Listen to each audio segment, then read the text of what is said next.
తిరుపతికి పోయినా తిట్ల పురాణం తప్పేటట్లు లేదు, దేవుడా అంటా దేవుని దగ్గరికి పోయినా నిలదీసేటోళ్ళ బాధ తప్పేటట్లు లేదు. పాపం ఏం బాధ వచ్చి పడే రోజక్క.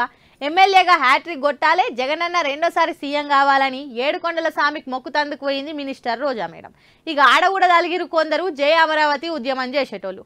మేడం ఇప్పుడు జయ అమరావతి అనాల్సిందే, లేకపోతే ఇడికెంచి గదిలేదే లేదని పట్టుబట్టి పరేషాన్ చేసిండ్రు అనుకోర్రి. రోజా మేడానికి వచ్చిన కష్టం ఇంకెవ్వరికి రావద్దబ్బా.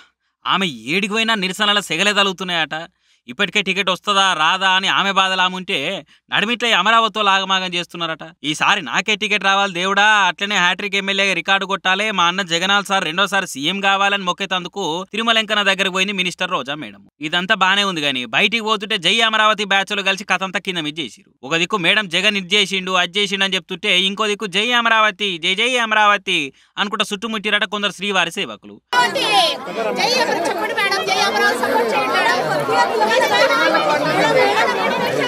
అగో గుడికాడ జయ అమరావతి నినాదాలైంది.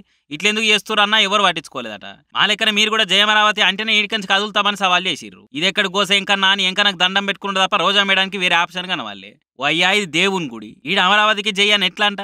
బయటికి పోయినాక చూసుకుందాం తీరాదు అని బతిలాడినా వాళ్ళు పట్టించుకోలేదట. వాళ్ళు ఎంత మొత్తుకున్నా కానీ గుడికాడ రాజకీయాలు తీసుకొచ్చుడు ఏం పద్ధతి అని చెప్పుకుంటే వెళ్ళిపోయింది.